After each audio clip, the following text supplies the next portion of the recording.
Hello everybody, the topic I'm going to teach you today is finding the tax burden when it entirely falls on consumer. Let's have a look on the conditions in which entire tax burden or total or complete tax burden falls on consumer. Tax burden completely falls on consumers in two conditions: when demand is perfectly inelastic, mean demand is totally rigid and its elasticity is equal to zero.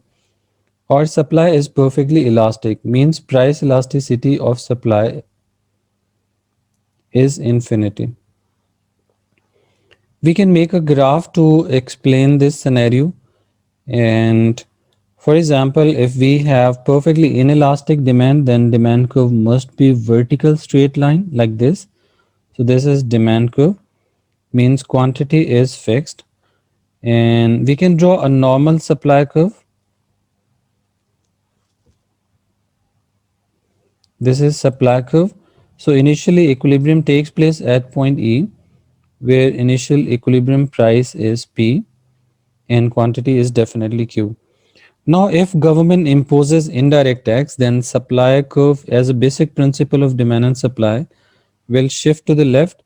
So new supply curve is S1 and new equilibrium will take place at E1, near where new supply curve S1 intersects demand curve. And now you can see the equilibrium price has increased to P1, which will be paid by the consumers. So now what we have to do is we have to find per unit tax. Per unit tax is the vertical gap between two supply curves. So from new equilibrium E1 to initial supply curve, we will draw a perpendicular. So perpendicular E1E is per unit tax, or perpendicular P to P1.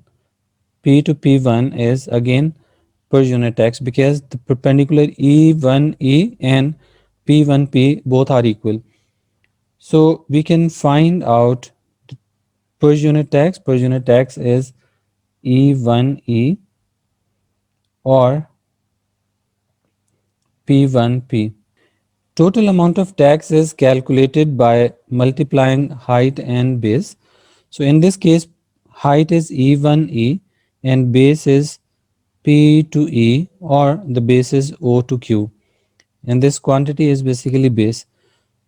So if we multiply height and base, we will get this rectangle, and this rectangle is the total amount of tax, and this total amount of tax is basically paid by the consumer.